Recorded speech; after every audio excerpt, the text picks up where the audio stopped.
मुझे आज इस क्षेत्र में जन विश्वास यात्रा में आने का सौभाग्य प्राप्त हुआ। यह धरती जो बहुत ही पवित्र और पूजनीय धरती मानी जाती है, जहां महाराज भगीरथ की तपस्या हम सब लोगों को याद है, जहां वेदों की चर्चा होती थी और शोध होता था, ऐसे बदायूं के पुण्य भूमि को मैं नमन करता हूं।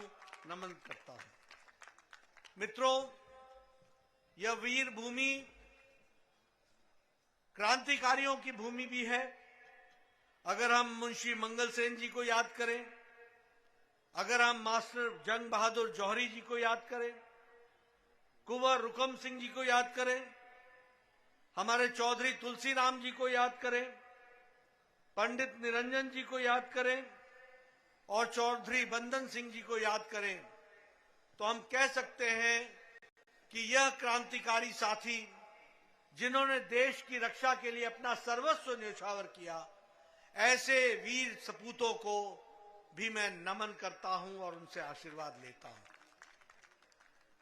आज हम इस विश्वास यात्रा में आए हैं। यह विश्वास यात्रा कोई और राजनीतिक दल नहीं निकाल सकता। किसी राजनीतिक दल में कोई दम ही नहीं है कि वो छाती ठोक करके ऐसी विश्वास यात्रा निकाल सके जो मैं अपनी आंखों के सामने देख रहा हूं। ये मैं बताना चाहता हूं। बताइए, समाजवादी पार्टी कौन सी यात्रा निकालेगी? विश्वास यात्रा निकालेगी कि माफिया यात्रा निकालेगी? विश्वास यात्रा निकालेगी कि दंगों की याद दिलाने वाली यात्रा निकालेगी? विश्वास यात्रा निकालेगी या बाहुबलियों का बारात लेकर के चलने वाली यात्रा निकालेगी? ये भारतीय जनता पार्टी है, जहां छाती ठोककर सभी कार्यकर्ता यहां पर कह सकते हैं कि जो कहा था वो किया है, जो कहेंगे वो करेंगे। ये ताकत हमको ध्यान रखना चाहिए। ये भारतीय जनता पार्टी की ताकत है। ये विश्वास यात्रा बीजेपी ही निकाल सकती है, कोई और राजनीतिक दल नहीं निकाल सकता। कोई ताकत नहीं है उनकी, क्योंकि उनका जो इतिहास है वह विश्वास दिलाने लायक है ही नहीं। वो विश्वास उस पर कोई कर ही नहीं सकता। आजकल अखिलेश जी एक यात्रा निकाल करके चल रहे हैं, हम विश्वास यात्रा निकाल रहे हैं, वो झांसा यात्रा निकाल रहे हैं। झांसा दे रहे हैं लोग, झांसे में रखना चाहते हैं, हम ये करेंगे, हम वो करेंगे। अरे भैया, जब कोई शादी के लिए रिश्ता करने जाता है तो खानदान पूछता है, काम पूछता है खानदान का, नाम पूछता है खानदान का। जब वोटर अपना वोट देने जाता है तो पार्टी का भी इतिहास पूछता है, उसका काम पूछता है, तब तय करता है कि उसने क्या करना है। यहां आज ये यात्रा 403 विधानसभाओं से लगभग 4 करोड़ लोगों को छूती हुई यह यात्रा जाएगी। और हम दावे से कह सकते हैं कि हम गांव-गांव में यह खबर देंगे कि जो कहा था वो किया है, और फर्क साफ है, इस बात को भी हम स्पष्ट रूप से कहें। ईमानदार सरकार, दमदार सरकार, जो कहा वो करके दिया है। और ये संस्कृति रिपोर्ट कार्ड की किसने बनाई है संस्कृति?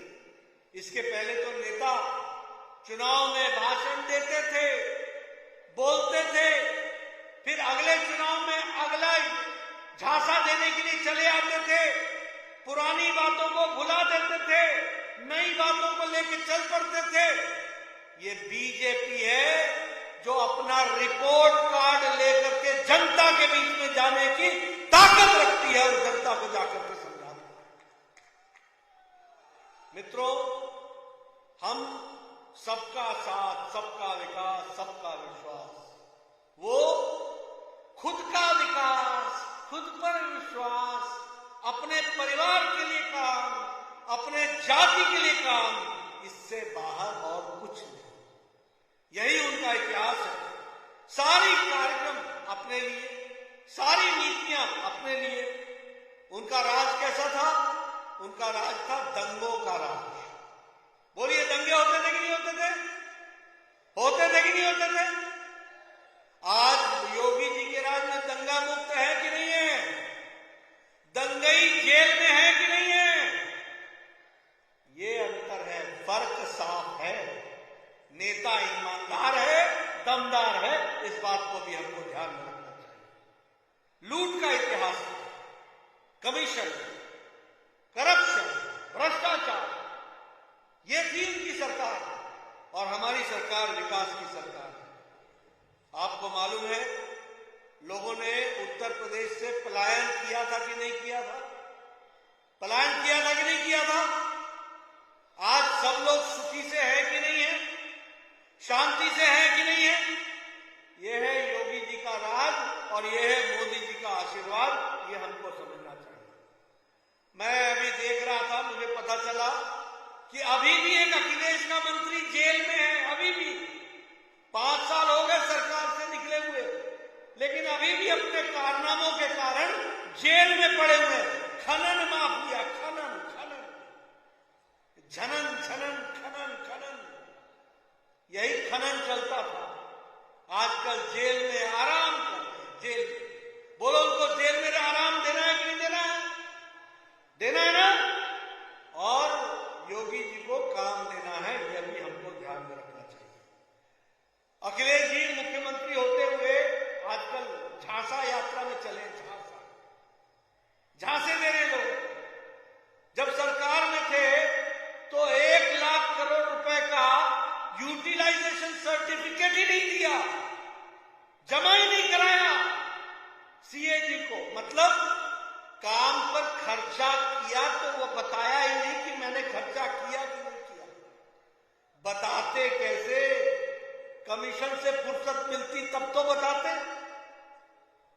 मैं स्वास्थ्य मंत्री था, कानपुर में मेडिकल कॉलेज के लिए 250 करोड़ रुपए दिया, काम हो नहीं रहा था। मैंने फोन किया तो पता चला कि यूटिलाइजेशन सर्टिफिकेट ही नहीं आया है। मैंने फोन किया अखिलेश जी को, मैंने कहा क्यों नहीं आया है? बोले भेजते हैं भेजते हैं। मैंने कहा भेजने के पहले आपको ही जनता भेज देगी। अब आपकी जरूरत नहीं है, योगी आएंगे, सर्टिफिकेट भी आएगा, सुपर स्पेशलिटी ब्लॉक भी बनेगा, नई यात्रा बनेगी। हमको समझना चाहिए। इन्होंने 15 लाख लैपटॉप खरीदे युवाओं को देने के लिए। 15 लाख बटे कितने? 6.25 लाख। बाकी कहां गए मालूम नहीं। अभी योगी जी ने 1 लाख स्मार्टफोन और लैपटॉप बांटा और 1 करोड़ लोगों को, युवाओं को 1 करोड़ लोगों को लैपटॉप और स्मार्टफोन दिया जाएगा। ये युवाओं को लेकर के आगे बढ़ने का काम है।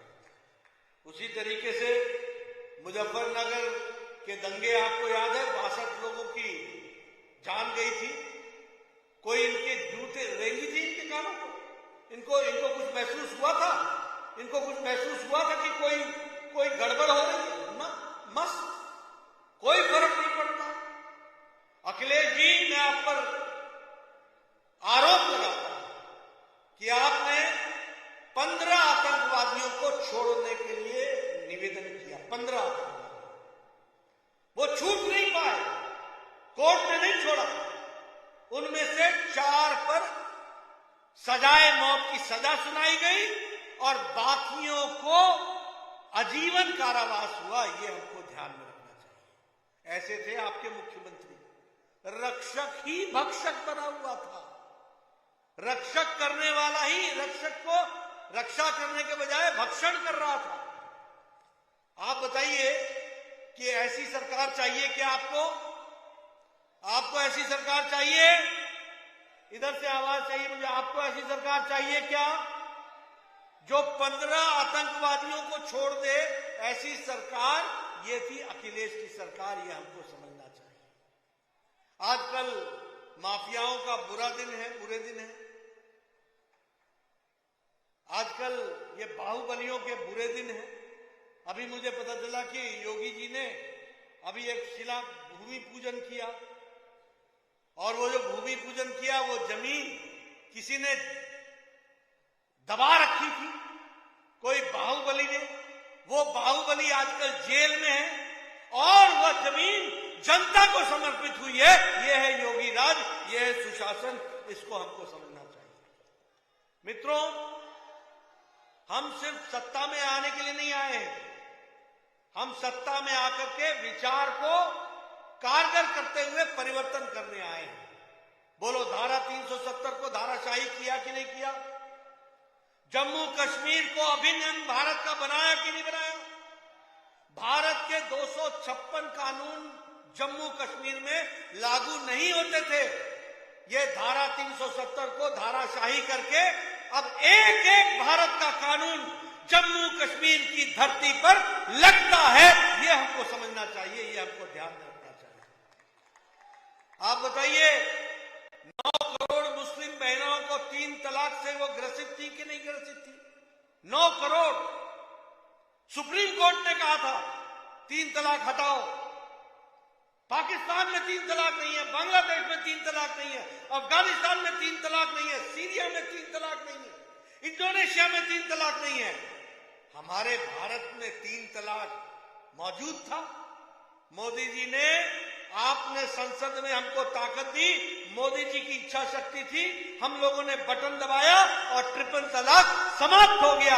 8 करोड़ बहनों को, 9 करोड़ बहनों को आजादी दिलाई है तो मोदी जी ने दिलाई है। आप सब लोग जय श्री राम का नारा लगाते हैं कि नहीं लगाते हैं? ये राम का मंदिर बनाने को रोक कौन रहा था? ये कौन रोक रहा था? कौन लोग थे जिन्होंने कार सेवकों पर गोलियां चलाई थी? कौन लोग थे? आजकल मुझे बड़ी खुशी होती है, आजकल जो लोग कार सेवकों पर गोली चला रहे थे वो आजकल मंदिर में जाकर घंटी बजाते हैं, घंटी। जिन लोगों को आचमन करने नहीं आता, जिन लोगों को चरणामृत पीने नहीं आता, वो आजकल चंदन लगा करके भाषण दे रहे हैं। ये है योगी जी और मोदी जी का असर। इसको हमको समझना चाहिए, ये मोदी जी का असर है। आज भारत की राजनीति में परिवर्तन आ गया। ये लोग कभी मंदिर नहीं गए, आजकल मंदिर जाते हैं, टीका लगाते हैं, आशीर्वाद मांगते हैं। अरे देर आए दुरुस्त आए, चलो अच्छा हुआ, भगवान तुम्हारा भी भला करे। अकल आए आपको, देर से आई, लेकिन ये इनकी स्थिति है। इसको हमको समझना चाहिए कि ये लोग राजनीति में किस तरीके से काम कर रहे हैं। किसानों की बात उठाओ, मोदी जी जितना किसान के लिए काम किया उतना किसी ने नहीं किया। बहुत से लोग किसान नेता बने, लेकिन किसानों के लिए किसी ने उतना काम नहीं किया जो मोदी जी ने किया। और मैं कहने के लिए नहीं कह रहा हूं, कृषि का बजट 22,000 करोड़ रुपए था, आज कृषि का बजट 1,23,000 करोड़ रुपए है। ये कांग्रेस के लोग किसानों का कर्जा माफ कर दिया, 10 साल बाद माफ करते थे। कितना? 57,000 करोड़ रुपए। ऊंट के मुंह में जीरा देते थे। मोदी जी ने 11 करोड़ किसानों के खाते में 10 किश्तों में 2-2 हजार रुपए पहुंचा करके 1,63,000 करोड़ रुपए किसानों को पहुंचाया है। ये हमको ध्यान में रखना चाहिए। और 1 तारीख को आपको 11वीं किस्त भी आने वाली है। यह है मोदी जी का सोच, यह है किसानों के प्रति सोच। 2400 रुपए की आप खाद की बोरी लेते थे, आज 1200 रुपए की बोरी ले रहे हैं। मोदी जी ने 1 बोरी आपको मुफ्त दी है। जो 2400 में खरीदते थे अब 1200 में खरीद रहे हो, तो अब 2 बोरी लोगे 2400 की कि नहीं लोगे? 1 बोरी मोदी जी की तरफ से मुफ्त है। प्रधानमंत्री फसल बीमा योजना, उसमें 29 करोड़ लोगों ने अपने आप को जोड़ा है। मिनिमम सपोर्ट प्राइस, कम से कम लागत का 1.5 गुना मिनिमम सपोर्ट प्राइस होगा, ये मोदी जी ने किया। और 90% एमएसपी की कीमत बढ़ाई गई है, ये मोदी जी ने किया। ये हमको ध्यान में रखना चाहिए। रिकॉर्ड खेती की गई और रिकॉर्ड खेती की रिकॉर्ड खरीदी की गई। ये किसानों के लिए काम हुआ है। ईच ड्रॉप मोर क्रॉप में काम चल रहा है। नीम कोटेड यूरिया और अगर मैं गन्ने की बात करूं, वैसे देखो हमको गन्ना याद आता है, उनको जिन्ना याद आता है। वो जिन्ना को पूछते हैं, हम गन्ना की बात करते हैं। मोदी जी, योगी जी ने 1,43,000 करोड़ रुपए गन्ने का भुगतान किया, 1,43,000 करोड़। और अखिलेश का भी 11,000 करोड़ का ये उधारा दिया, उसको भी छोड़ के चले गए थे, भाग गए थे, दिया नहीं, वो भी 11,000 करोड़ रुपए दिया। मायावती जी के समय में 29 चीनी मिलें कौड़ियों के दाम बेच दी गई, 21 मिलें बंद हो गई।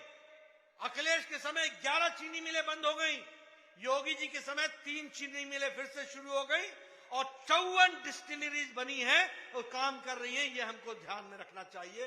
और इसके साथ साथ सबसे ज्यादा गन्ने की खेती अब उत्तर प्रदेश में, सबसे ज्यादा पेराई उत्तर प्रदेश में और सबसे ज्यादा एथेनॉल उत्तर प्रदेश में। यह बढ़ता हुआ उत्तर प्रदेश, यह छलांग लगाता हुआ उत्तर प्रदेश, यह है हमारा विश्वास, यात्रा की विश्वास, यह है हमारा विश्वास। इसलिए मित्रों, हमारी कोशिश है कि हम उत्तर प्रदेश को नई ऊंचाइयों तक ले जाएं, उसको हम नई ऊंचाइयों तक पहुंचाएं। और अगर इसी के साथ साथ देखें, Atal Bihari Vajpayee Medical University, Ayush Medical University, All India Institute of Medical Sciences. मैं स्वास्थ्य मंत्री था, जब स्वास्थ्य मंत्री बना 2014 में, तो आपके यहां 13 मेडिकल कॉलेज थे, 14 मेडिकल कॉलेज थे। आज 30 मेडिकल कॉलेज दिए, 30 मेडिकल कॉलेज मोदी जी ने, और 2022 तक 47 मेडिकल कॉलेज हो जाएंगे, 47। सबसे ज्यादा मेडिकल कॉलेज यहां उत्तर प्रदेश में होंगे। अगर मैं एक्सप्रेस हाईवे की बात करूं, आयुष्मान भारत में 2.25 करोड़ परिवारों ने लाभ उठाया है उत्तर प्रदेश के, 5 लाख रुपए का हेल्थ कवर उनको दिया जा रहा है। बताइए, नोएडा में, जेवर में इंटरनेशनल एयरपोर्ट बन रहा है कि नहीं बन रहा है? ये एशिया का सबसे बड़ा और दुनिया का 5वां नंबर का एयरपोर्ट होगा आपके उत्तर प्रदेश में। बताइए, कुशीनगर में 230 करोड़ रुपए का एयरपोर्ट बना है कि नहीं बना है? इंटरनेशनल एयरपोर्ट बना है कि नहीं बना है? अयोध्या में इंटरनेशनल एयरपोर्ट बन रहा है कि नहीं बन रहा है? काशी में इंटरनेशनल एयरपोर्ट है कि नहीं है? और अब जेवर में भी इंटरनेशनल एयरपोर्ट बन रहा है, जो सारी दृष्टि से आपके यहां परिवर्तन लाने में अपना योगदान करेगा। आजकल किसी से बात करो, express highway, express highway, express highway. कोई पूर्वांचल एक्सप्रेस हाईवे, कोई गंगा एक्सप्रेस हाईवे, कोई बुंदेलखंड एक्सप्रेस हाईवे, कोई Gorakhpur link express highway. Express highway की बहार लगी हुई है। अभी जो ये प्रयागराज के लिए गंगा एक्सप्रेस हाईवे बन रहा है, ये पश्चिमी उत्तर प्रदेश से मिलता हुआ जाकर के ये प्रयागराज में जाकर के पूर्व में मिलेगा और एक विकास की एक नई कहानी कहेगा। इसको भी हमको समझना चाहिए। आपके यहां तीर्थ डेवलपमेंट बोर्ड की स्थापना की गई है। इसके साथ साथ वृंदावन को, नंदगांव को, गोवर्धन को, गोकुल को, सबको तीर्थ स्थान घोषित किया गया है और तीर्थ सर्किट में लिया गया है। इसको भी हमको ध्यान में रखना चाहिए। मथुरा में हेलीपोर्ट बन रहा है, उसी तरीके से मेट्रो का कंस्ट्रक्शन आगरा में प्रारंभ हो रहा है। राजा महेंद्र प्रताप सिंह यूनिवर्सिटी अलीगढ़ में बन रही है। अलीगढ़ की जमीन, यूनिवर्सिटी की जमीन महाराजा महेंद्र प्रताप सिंह जी ने दी थी, उनका नामो निशान मिट गया था। अभी मोदी जी ने राजा महेंद्र सिंह जी के नाम पर, महेंद्र प्रताप सिंह जी के नाम पर यूनिवर्सिटी बनाने का तय किया और एक नई भव्य यूनिवर्सिटी अलीगढ़ में बनेगी। वो भी हमको ध्यान में रखना चाहिए। एटा में मेडिकल कॉलेज, एक विकास की एक नई कहानी कही गई है। मित्रों, अब पुराने दिन को याद करो, बाहुबली, दंगा, त्योहार मना नहीं सकते हो, त्योहार में जा नहीं सकते हो, पुलिस का परमिशन मांगो, पुलिस आपको तंग करेगी, हर तरीके की स्थिति थी। आजकल हम देखते हैं कि किस तरीके से लोगों का योगदान हो रहा है और धर्म के साथ साथ वो अपने आप को जोड़ते हुए एक भय मुक्त, दंगा मुक्त उत्तर प्रदेश में इत्मीनान से अपने विकास की योजना को आगे बढ़ा रहे हैं। यह है उत्तर प्रदेश। हम आपसे निवेदन करेंगे, मैं ज्यादा देर आपके बीच में नहीं रह पाऊंगा, मुझे जाना है, लेकिन हां, मैं आपसे ये जरूर कहना चाहता हूं कि आपको देखकर और आपका जोश देखकर मुझे याद है, मुझे विश्वास है कि आपने विश्वास यात्रा में विश्वास व्यक्त किया है। इस विश्वास से मैं जा रहा हूं, ये आप ध्यान में रखिएगा। मित्रों, फिर हम चुनाव में आपसे मिलेंगे। इन बातों को आप गांव-गांव, जन-जन तक पहुंचाएं, यही मेरा निवेदन है। बहुत बहुत धन्यवाद। जय भारत, जय उत्तर प्रदेश।